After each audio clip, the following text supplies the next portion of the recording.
Today I'm working on a screenplay. I couldn't resist playing around with this one. Working at the screenplay for a TV series. Basically what she's recommending is so much of writing is just ambient word static. Typographic white noise. Picture a sentence up in lights, a stack of words staring straight back at you, demanding thought, and it focuses the mind. I was scrolling through Instagram Reels like one does when one is procrastinating, and this popped up on my screen. Perform every day, or are you just practicing? I'll link this reel in the description of this video, and I recommend listening to the entire video. Basically what she's recommending is to look within ourselves and see if we are treating our creative pursuit as a performance or a practice, and what that does to you as a creative person, as a writer. When we are performing, we have to be perfect because it's for the applause. But when we are practicing, we have each day, and the next day we can try to be better. I have been struggling with this for a few months now. Anyways, if you need a little bit of creative courage, follow Maria. I'll have the details of her Instagram account linked in the description of this video. I have been working on different types of writing pieces. You saw me working on an essay a few weeks back. Today I'm working on a screenplay.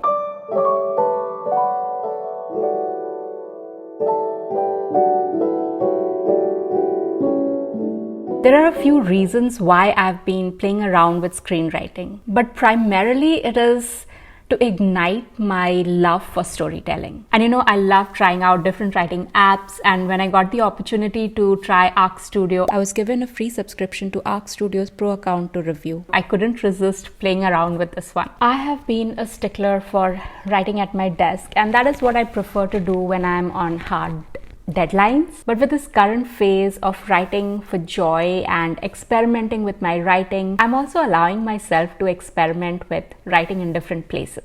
And my backyard is a place where I can just get out. I don't have to plan, I don't have to get my things in order. I can just get out. It's literally my backyard. I can just step out here and write. And I do love to sit here and enjoy the greenery and the flowers and the smell. And as a writer, I'm always at my desk, so it's good to be outside in the greenery, and it's just good mentally to be out of the house and outside.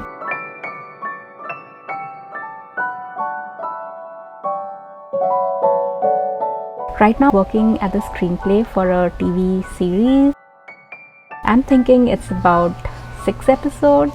I have spent quite a few hours researching on how to write screenplays and how to format it, what the different terminologies. There is so much to learn about just how to format a screenplay. I had no idea it was so complicated. So here's how I started with screenplays based on my Google research and YouTube tutorials. I start writing my novel with storyline first, and then the elevator pitch, and then a brief outline. I have a workbook on this with examples from Hindi movies. I'll have that linked if you're interested. Coming back to screenwriting, just like how I start the novels, for screenwriting I started with a logline, treatment, and then synopsis. Arc Studio has a few built-in templates, and since I'm familiar with Save the Cat method, I started with that. The other thing that I'm doing a lot and I've been enjoying is reading screenplays. I got my hands on some screenplays. One of them is the pilot episode of Gilmore Girls, and the other one is Avatar and also Back to Future. And I've been enjoying reading these screenplays. It's so much fun to watch these episodes and see what was written as a screenplay for it.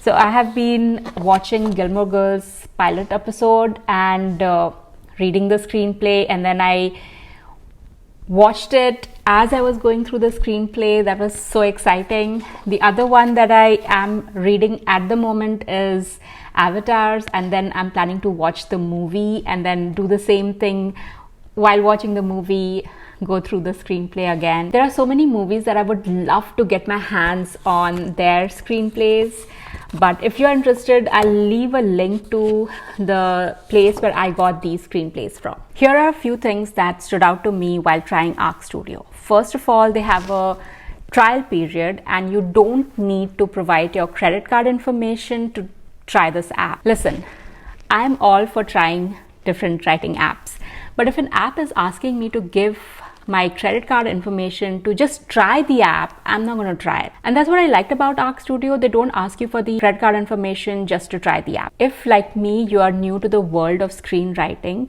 I feel there is a lot of hand-holding in the initial days, which I really appreciate. When I started, I got a few emails that helped me understand the app and the screenwriting process in general, which was very helpful. The inbuilt outlining template was a plus. It's not just that these outlining templates are a good guide, which they are, but also that they shorten your process. You select the template that you want and they have a few options there, and you just start writing without wasting your time with setting up things. I also love the built-in Pomodoro app. You can also set up a notification to gently nudge you if you're not writing. I'm sure as I play around with this app, I'll find more features, but as an absolute newbie, not to just the app, but also to the entire screenwriting process, this app was easy to use. If you want to try this, I'll have the link to this app in the description of this video. And now I'll get back to writing. If you have a problem with the third act, the real problem is in the first act.